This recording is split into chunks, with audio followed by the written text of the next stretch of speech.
वि- विद्यार्थी मित्रांनो, आपण मागच्या पिरियडमध्ये कार्यकारी समितीचे कार्य पाहिली होती आणि या कार्यकारी समिती किंवा व्यवस्थापन समितीला कोणकोणती कार्य करावी लागतात याची सविस्तर चर्चा आपण मागच्या पिरियडमध्ये केली होती. आता आपण पाहणार आहोत व्यवस्थापन समितीचे अधिकार आणि जबाबदाऱ्या. सभासद आपल्यामधूनच प्रतिनिधी निवडतात, त्यांना संचालक असं म्हटलं जातं. आणि ह्या संचालकांचा समूह म्हणजे व्यवस्थापन समिती. या व्यवस्थापन समितीला सहकार कायद्यातील नियमानुसार तरतुदीनुसार काही अधिकार मिळतात आणि त्या अधिकाराचा वापर या समितीला करावा लागतो. त्या अनुषंगानं ही समिती आपला कारभार पाहत असते. त्यासंबंधी विचार करत असताना सर्वसामान्यपणे आपल्याला कोणते अधिकार व्यवस्थापन समितीला मिळतात त्याच्याविषयी पहिला सभासदांच्या बाबतीत कोणते अधिकार आहेत याचा विचार करणार आहोत. सभासदांच्या बाबतीत या व्यवस्थापन समितीला सभासदांची वार्षिक सभा बोलावणे, सभासदत्वाला मंजुरी देणे, भाग भांडवल हस्तांतरित करणे, सभासदाचा राजीनामा मंजूर करणे यासारखे अधिकार सभासदांविषयी आपल्याला व्यवस्थापन समितीला असलेले आपल्याला दिसून येतात. त्याशिवाय संस्थेच्या शिस्तीचं पालन न करणाऱ्या सभासदाला संस्थेतून काढून देण्याचा देखील अधिकार व्यवस्थापन समितीला असलेला आपल्याला दिसून येतो. दुसरा अधिकार आपण पाहणार आहोत तो म्हणजे सेवक वर्गाची नियुक्ती. कारभार करण्याकरता सहकारी संस्थेच्या सभासदाला संस्थेसाठी आपल्याला किती कर्मचाऱ्यांची गरज आहे अशा सेवक वर्गाची निवड करण्याची व त्याची नेमणूक करण्याची आणि कामावून काढून टाकणे, त्यांची निश्चिती करणे, त्यांची बढती म्हणजे प्रमोशन करणे, त्यांना प्रशिक्षणाची व्यवस्था करणे व विशिष्ट कर्मचाऱ्यांना विशिष्ट प्रकारची कामे वाटून देणे यासारख्या कामकाजावर देखरेख ठेवणे यासारखी कामं या व्यवस्थापन समितीला करावी लागतात. आणि सेवक वर्गाची नियुक्ती, नेमणूक, बढती, प्रशिक्षण व्यवस्था, त्यांच्याकडे त्यांच्या कामाचं वाटप करणे, त्यांच्या कारभारावर लक्ष ठेवणे ही सगळी कामं, हे सगळे अधिकार व्यवस्थापन समितीला असतात. त्याच्यानंतरचा मुद्दा आपण पाहणार आहोत तो म्हणजे निधी उभारणे. सहकारी संस्थेच्या कार्यासाठी आवश्यक असणारा निधी उभारण्याचं काम देखील व्यवस्थापन समितीला करावं लागतं. कारण कुठलीही संस्था म्हटली की त्या संस्थेला भांडवलाची गरज असते. मग याकरता ठेवी स्वीकारणे, ठेवी ठेवणे, कर्ज काढणे, त्यासाठी करारपत्र तयार करण्याचा अधिकार देखील व्यवस्थापन समितीला असतो. त्यानंतरचा अधिकार आहे मालमत्ता खरेदी. सहकारी संस्थेसाठी जमीन, इमारत, फर्निचर, वाहन खरेदी करण्याचे अधिकार व्यवस्थापन समितीला असतात व त्याबरोबरच इतरही काही अधिकार सहकारी संस्थेला व्यवस्थापन समितीला मिळालेले आपल्याला दिसून येतात. सहकारी संस्थेची नोंद पुस्तके व हिशोब पुस्तके पाहण्याचा अधिकार, मासिक, वार्षिक, त्रैमासिक हिशोबपत्रके तयार करून घेणे व त्या हिशोबपत्रकाला मंजुरी देण्याचा अधिकार देखील व्यवस्थापन समितीला असतो. संस्थेच्या वतीनं दोषी व्यक्तीवर दावा दाखल करण्याचा देखील अधिकार आहे. त्याचबरोबर सहकारी संस्थेच्या कारभाराच्या अनुषंगानं उपसमित्या नियुक्त करण्याचा अधिकार देखील व्यवस्थापन समितीला असतो. अशा प्रकारचे अधिकार व्यवस्थापन समितीला असलेले आपल्याला दिसून येतात. म्हणजेच सभासदांच्या बाबतीतले अधिकार, सेवक वर्गाच्या नियुक्तीसंबंधीचे अधिकार, निधी उभारण्याच्या संबंधीचे अधिकार, मालमत्ता खरेदी करण्यासंबंधीचे अधिकार आणि इतर स्वरूपाचे जे अधिकार आहेत हे व्यवस्थापन समितीला असलेले आपल्याला दिसून येतात. त्यानंतर व्यवस्थापन समितीला काही जबाबदाऱ्या देखील पार पाडाव्या लागतात. व्यवस्थापन समितीचे सभासद हे पहिले मूळ संस्थेचेच सभासद असतात आणि या सभासदांनी आपला कारभार पाहण्याकरता सहकारी संस्थेच्या आपल्यामधून सभासदांमधूनच काही लोकांना काही प्रतिनिधी निवडून दिले जातात आणि या निवडून दिलेल्या प्रतिनिधीच्या समूहाला व्यवस्थापन समिती, संचालक समिती, कार्यकारी मंडळ किंवा मॅनेजिंग बॉडी किंवा बोर्ड ऑफ डायरेक्टर असं देखील म्हटलं जातं. आणि ही समिती जी आहे, या समितीच्या मुळे जर काही नुकसान झालं तर ते नुकसान भरून देण्याची जबाबदारी देखील सभासद वैयक्तिक व सामूहिकरित्या या नुकसानीची भरपाई करण्यास जबाबदार असतात.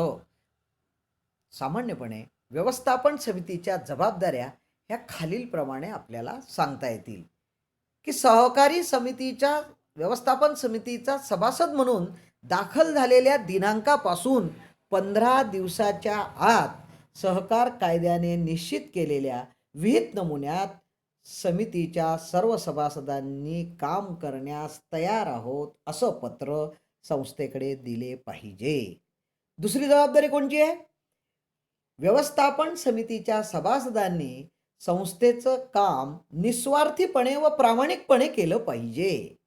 तिसरी जबाबदारी आहे की संस्थेचं आर्थिक वर्ष संपल्यानंतर 3 महिन्याच्या आत म्हणजे 30 सप्टेंबरपूर्वी सभासदांची वार्षिक सभा आयोजित करणे व सभेची तारीख ठरवण्याची जबाबदारी ही व्यवस्थापन समितीची असलेली आपल्याला दिसून येते. त्यानंतर चौथी जबाबदारी आपल्याला पाहायची आहे ती म्हणजे समितीने घेतलेले कोणतेही निर्णय पुरेशी चर्चा करून आणि विचारपूर्वकच घेतले पाहिजे. ही देखील एक जबाबदारी व्यवस्थापन समितीची असलेली आपल्याला दिसून येते. त्यानंतरची जबाबदारी पाहणार आहोत ती म्हणजे सहकारी संस्थेचे भांडवल आणि निधीची गुंतवणूक फायदेशीर योजनांमध्ये करण्याची जबाबदारी सहकारी संस्थेच्या व्यवस्थापन समितीची आहे. त्याचबरोबर आर्थिक वर्ष संपल्यानंतर 6 महिन्याच्या आत विविध विवरणपत्रे म्हणजे वार्षिक खातं, ताळेबंद, नफा तोटा पत्रक, इतर सगळे विवरणपत्र हे निबंधकाला सादर करावे लागतात. याचबरोबर वैधानिक लेखा परीक्षणाचा अहवाल आणि दोष दुरुस्ती अहवाल वार्षिक सर्वसाधारण सभेमध्ये मान्यतेसाठी ठेवणे व निबंधकास पाठवण्याची जबाबदारी देखील व्यवस्थापन समितीची असते. 7वी जबाबदारी आपण पाहणार आहोत ती म्हणजे सहकारी संस्थेची मालमत्ता जसे इमारत, वाहन, फर्निचर इत्यादीचा खाजगीरित्या वापर करू नये. त्या वस्तूंचा वापर ही संस्थेच्याच कामाकरता करावा व ती करण्याची जबाबदारी ही व्यवस्थापन समितीची असलेली आपल्याला दिसून येते. त्यानंतर सर्वसाधारण सभेस सहकारी संस्थेची आर्थिक स्थिती कशी आहे याविषयी सत्य व योग्य प्रकारची माहिती पुरवण्याची जबाबदारी व्यवस्थापन समितीची आहे. राज्य सहकारी निवडणूक प्राधिकरणाला संचालक मंडळाची मुदत संपण्यापूर्वी 6 महिने अगोदर म्हणजे 4.5 वर्ष संपल्यानंतर कार्यकाळ संपत आला आहे याबद्दलची माहिती देण्याची जबाबदारी व्यवस्थापन समितीची आहे. तसेच समितीमध्ये जर एखादं पद रिक्त झालं असेल तर असे रिक्त पद झाल्यापासून 15 दिवसाच्या आत निवडणूक प्राधिकरणाला त्या रिक्त पदाची माहिती कळवण्याची जबाबदारी देखील व्यवस्थापन समितीची असलेली आपल्याला दिसून येते. त्याचबरोबर कोणत्याही व्यवस्थापन समितीच्या सभासदाने संस्थेला स्पर्धा करणारा व्यवसाय सुरू करू नये ही देखील एक जबाबदारी त्या व्यवस्थापन समितीच्या सभासदाची आहे.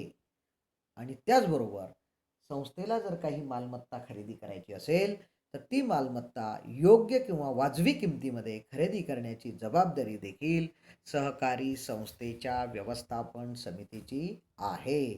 थोडक्यात अशा प्रकारच्या जबाबदाऱ्या व्यवस्थापन समितीला पार पाडाव्या लागतात. यानंतर आपण शिकणार आहोत ते म्हणजे सहकारी संस्थेचे पदाधिकारी.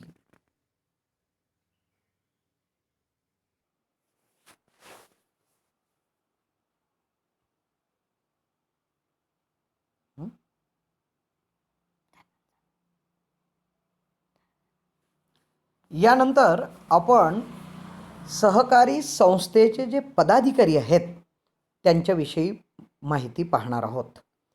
सगळ्यात सुरुवातीला पहिला आणि महत्त्वाचा पदाधिकारी म्हणजे संस्थेचा अध्यक्ष होय. व्यवस्थापन समिती ही सामान्यपणे संस्थेच्या सभासदांनी निवडून दिलेल्या प्रतिनिधींचा समूह असतो आणि सभासदांचे प्रतिनिधी म्हणून ही व्यवस्थापन समिती संस्थेचा कारभार पाहत असते. हा कारभार पाहत असताना संस्थेच्या सभासदाला देखील त्या समिती संबंधीची माहिती असणं आवश्यक असते. मग ही निवडून आलेली समिती जी आहे, हे निवडून आलेले जे प्रतिनिधी आहेत, ते प्रतिनिधी आपल्यापैकी एकाची त्या व्यवस्थापन समितीचा अध्यक्ष म्हणून निवड करतात आणि तो जो व्यवस्थापन समितीचा अध्यक्ष म्हणून निवडलेला व्यक्ती असतो, तोच सहकारी संस्थेचा अध्यक्ष म्हणून काम पाहतो.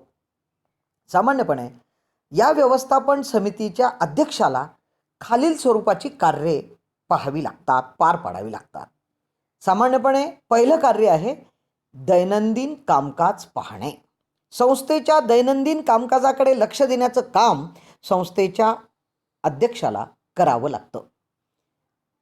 दुसरं, मदत व मार्गदर्शन करणे. सहकारी संस्थेच्या कर्मचाऱ्यांना काही कामकाजाविषयी अडचणी आल्यास त्या संबंधीचं मदत करणे, त्या अडचणीविषयीचं मार्गदर्शन करण्याचं काम संस्थेच्या अध्यक्षाला करावं लागतं. तिसरं कार्य जे आपल्याला लक्षात येईल ते म्हणजे सलोखा निर्माण करणे. कर्मचारी, अध्यक्ष, पदाधिकारी यांच्यामध्ये खेळीमेळीचं वातावरण जर असेल तर संस्थेचं कामकाज अतिशय चांगल्या पद्धतीनं पार पाडता येतं. त्यासाठी कर्मचाऱ्याच्या मनामध्ये कुठल्याही प्रकारची भीती न बाळगता अगदी सहजतेने त्याला काम करता येईल याकरता कर्मचाऱ्यांशी सलोख्याचे संबंध निर्माण करण्याचं कार्य देखील सहकारी संस्थेच्या अध्यक्षाला करावं लागतं. त्यानंतर सभांचे आयोजन. व्यवस्थापन समिती ही सभासदांचे प्रतिनिधी म्हणून काम करते. सभासदांनी आपले अधिकार व्यवस्थापन समितीला दिलेले असतात.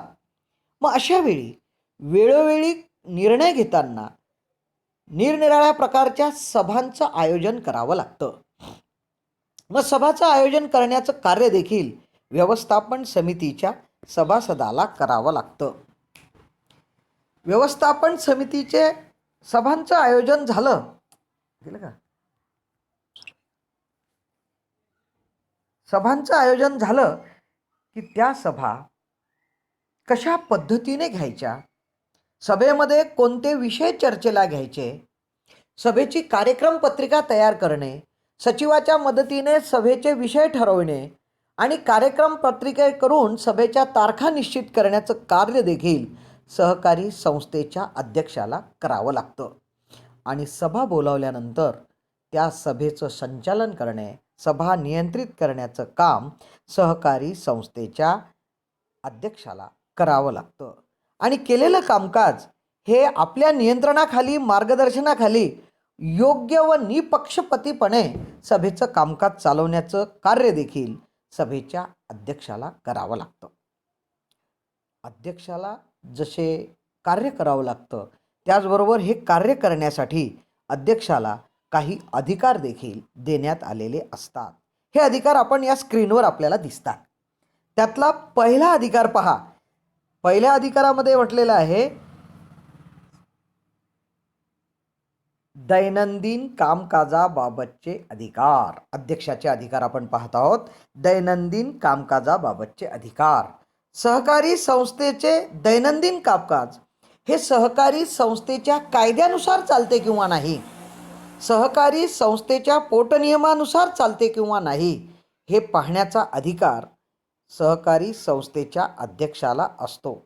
तसेच सहकारी संस्था कायद्यानुसार सभेचं कामकाज करण्याचं आणि त्या कामकाजानुसार सहकारी संस्थेचा कारभार पार पाडण्याचं काम हे सहकारी संस्थेच्या अध्यक्षाला करावं लागतं. आणि त्या कामकाजासंबंधीचा योग्य निर्णय घेण्याचं काम देखील सहकारी संस्थेच्या अध्यक्षाला करावं लागतं. त्यासंबंधीचा अधिकार देखील सहकारी संस्थेच्या अध्यक्षाचा असतो.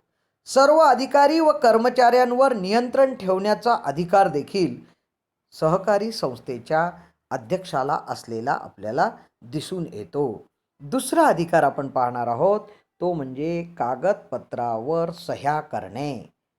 सहकारी संस्थेची जी महत्त्वपूर्ण कागदपत्रे आहेत त्या कागदपत्रावर सह्या करण्याचा, करारावर स्वाक्षऱ्या करण्याचा, तसेच धनादेश म्हणजे चेक, संस्थेच्या चेकवर स्वाक्षरी करण्याचा अधिकार देखील सहकारी संस्थेच्या अध्यक्षाला असतो.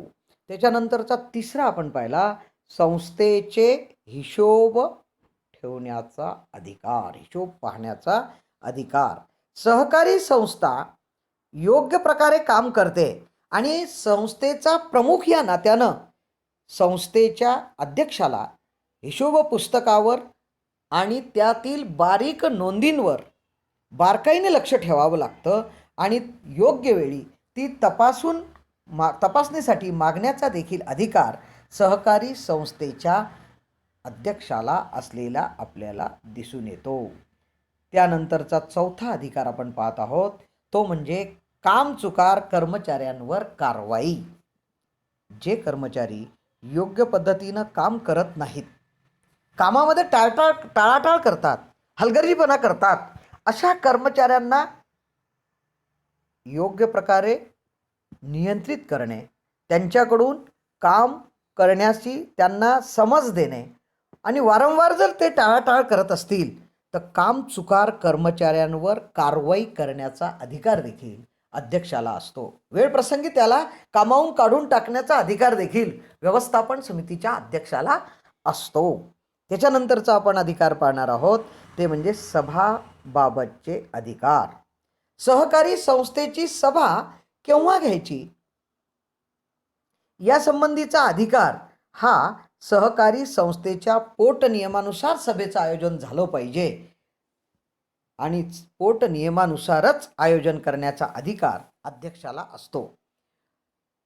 सभा चालू असताना त्या सभेचं अध्यक्षस्थान भूषविण्याचा व सभेचं कामकाज आपल्या नियंत्रणाखाली व मार्गदर्शनाखाली पार पाडण्याचा अधिकार हा सभेच्या अध्यक्षाला असतो. याशिवाय सभेतील कामकाजाचा कार्यक्रमाची क्रम ठरविणे, भाषणाचा क्रम ठरविणे, अनावश्यक जर चर्चा सभेमध्ये सुरू असतील तर त्या चर्चा थांबवणे, सभा तहकूब करणे, मतदानाचा निर्णय जाहीर करणे यासारखे देखील अधिकार हे सभेच्या अध्यक्षाला असतात. आणि सभा अध्यक्षाचा एक महत्त्वाचा अधिकार तो म्हणजे निर्णायक मत देण्याचा अधिकार. सभेचा अध्यक्ष म्हणून कामकाज करत असताना सर्वसामान्यपणे त्या कामकाजाच्या वेळी एखाद्या विषयावर निश्चित असं मत तयार होत नसेल तर अशा वेळी तो प्रस्ताव मतदानाला टाकला जातो आणि मतदानाला तो प्रस्ताव टाकल्यानंतर त्याच्यावर मतदान घेतलं जातं. मतदान घेतल्यानंतर ठरावाच्या बाजूने व ठरावाच्या विरुद्ध बाजूने जर सारखीच मतं पडली असतील तर अशा वेळी आपलं एक जादा मत देण्याचा अधिकार, अपवादात्मक परिस्थितीमध्ये एक जास्तीचं मत देण्याचा अधिकार जो अध्यक्षाला असतो त्या अधिकाराला निर्णायक मताधिकार असं म्हणतात.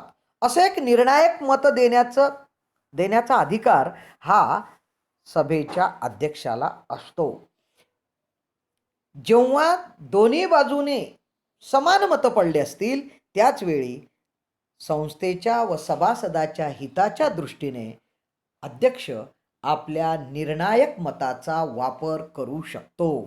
त्यानंतरचा अधिकार आहे इतिवृत्तावर सही करण्याचा अधिकार. इतिवृत्त म्हणजे काय? इतिवृत्त याचा अर्थ असा की सहकारी संस्थेच्या कामकाजामध्ये सभेमध्ये झालेले सर्व कामकाज सविस्तरपणे लिहून ठेवलं जातं.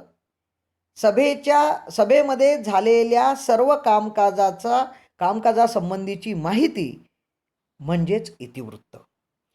अशी झालेल्या सभेमधील कामकाजाच्या इतिवृत्तावर सही करण्याचा अधिकार हा सही करण्याचा अधिकार हा सभेच्या अध्यक्षाला असतो.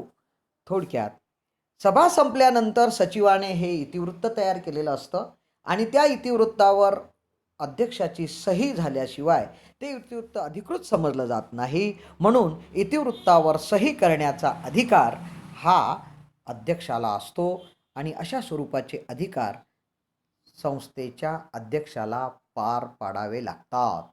त्यानंतरचा मुद्दा पाहणार आहोत आपण, तो म्हणजे अध्यक्षाच्या जबाबदाऱ्या. अध्यक्षाच्या जबाबदाऱ्या पाहत असताना आपल्याला